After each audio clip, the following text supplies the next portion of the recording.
Hello NEET aspirants. இந்த வீடியோவில் நம்ம என்ன பார்க்க போகிறோம் அப்படின்னா how to overcome fear of failure. So NEET fail ஆகிடுவோம் இல்லை வந்துட்டு ஃபெயிலியரை பார்த்து வர பயத்தில் எப்படி நம்ம ஓவர் கம் பண்ணுறது அப்படி தான் இந்த வீடியோவில் பார்க்க போகிறோம். ஸோ நம்ம லோவாக ஃபீல் பண்ணுவோம். சம்டைம்ஸ் நம்மளால் படிக்க முடியாது, நம்மளாம் நீட் ட்ரை பண்ணுமா, ஒரு பேட் நியூஸ் பார்த்துருக்கலாம், ஸோ ஜஸ்ட் மிஸ்ல போயிருக்கோம் அதை பார்த்து ஃபீல் பண்ணுவாங்க. ஸோ இல்லை ரொம்ப வருஷமாக ட்ரை பண்ணி கிடைக்காததை பார்த்து ஃபீல் பண்ணுவாங்க. ரொம்ப ஸ்ட்ரெஸ்ஸாக இருக்கும், ஃபேமிலி சுச்சுவேஷன் பேடாக இருக்கும். ஸோ நம்மளே பார்த்தீங்க அப்படின்னா அவுட் ஆஃப் கண்ட்ரோல் இருக்குது, இதெல்லாம் தேவையில்லை, தூக்கி போட்டுடலாம் அப்படின்ற அந்த அவாய்டன்ஸ் எல்லாமே நம்மகிட்ட இருக்கும். ஸோ அதெல்லாம் நம்ம எப்படி ஓவர் கம் பண்ணுறது அப்படி தான் இதெல்லாமே பார்க்க போகிறோம். ஸோ ஃபுல் வீடியோஸை பாருங்கள், ஸ்கிப் பண்ணாமல். ஸோ ஃபர்ஸ்ட் நம்மளுக்கு என்ன தேவை அப்படின்னா ஃபெயிலியர் நம்ம அக்செப்ட் பண்ண கற்றுக்கணும். ஸோ ஃபெயிலியர் ஆகக்கூடாது அப்படின்லாம் கிடையவே கிடையாது. யாராக இருந்தாலும் சரி, நம்மளுக்குன்னு சொல்லிட்டு ஒரே ஒரு ஃபெயிலியராச்சும் நம்ம லைஃப்பில் போகும். ஸோ அதை நம்ம அக்செப்ட் பண்ண கற்றுக்கணும். ஸோ ஃபெயிலியரை அது ஃபெயில் ஆயிடுச்சு, முடிஞ்சிருச்சு, இதுதான் லாஸ்ட் அப்படின்னு பார்க்காம, ஸோ அதுலேருந்து நம்ம என்ன கற்றுக்குறோம் அப்படின்றத பொறுத்து தான் நம்ம நெக்ஸ்ட் ஸ்டெப்பே பில்ட் பண்ண முடியும். ஸோ அதுலேருந்து நம்ம லேர்ன் பண்ணிக்கணும், எதனால இந்த மாதிரி ஆச்சு. ஸோ ஒரு எக்ஸாமே வச்சிருக்கோம், இல்லை மார்க் கம்மியாகுதுன்னா எதனால மார்க் கம்மியாச்சு அப்படின்றத நம்ம அனலைஸ் பண்ணணும் அப்படின்றத நம்ம நிறைய விஷயத்துல சொல்லியிருப்போம். அண்ட் அதை யூஸ் பண்ணி தான் நம்ம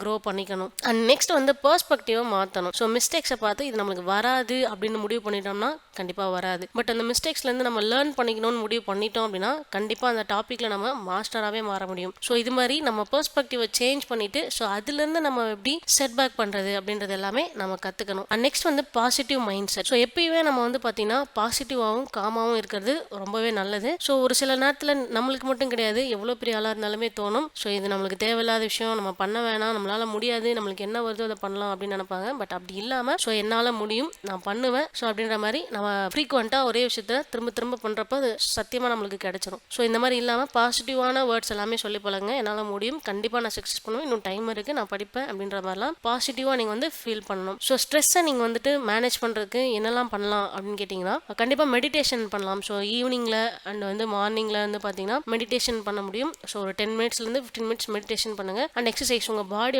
எக்ஸசைஸ் பண்ணுறப்போ ரொம்பவே அந்த ஈஸியாக உங்களுக்கு ஒரு பாசிட்டிவ் மைண்ட் செட் உங்களுக்கு கிடைக்கும். அண்ட் கண்டிப்பாக ஸ்லீப். ஸோ இது இல்லாமல் உங்களுக்கு லைஃப்பில் எதுவுமே அவ்வளோ சீக்கிரம் கெட்டாது. ஸோ ஹெல்தியான ஸ்லீப்ஸ் கண்டிப்பாக ஒரு 7 to 8 hours நீங்கள் தூங்குற மாதிரி இருக்கும். அண்ட் இதெல்லாமே நம்மளுக்கு ஆங்ஸைட்டி குறைக்கக்கூடியது தான். ஸோ ப்ரீத்திங் எக்ஸசைஸ் அப்படின்னு சொல்லிட்டு மூவ்மெண்ட்லேயே இருக்கிறது நம்ம எப்பயுமே பிரெயினை ஃப்ரெஷ்ஷாக வச்சுக்கும். ஸோ இந்த மாதிரி நீட் அப்டேட்ஸ்க்கு நம்ம சேனலை ஃபாலோ பண்ணிக்கோங்க. மொபைல் நம்பர் கொடுத்துருக்கோம், நம்ம ஆஃபீஸ் சென்னை மதுரவாயில் இருக்குது. ஸோ ஈஸியாக நீங்கள் எங்களை காண்டாக்ட் பண்ணலாம். தேங்க்யூ.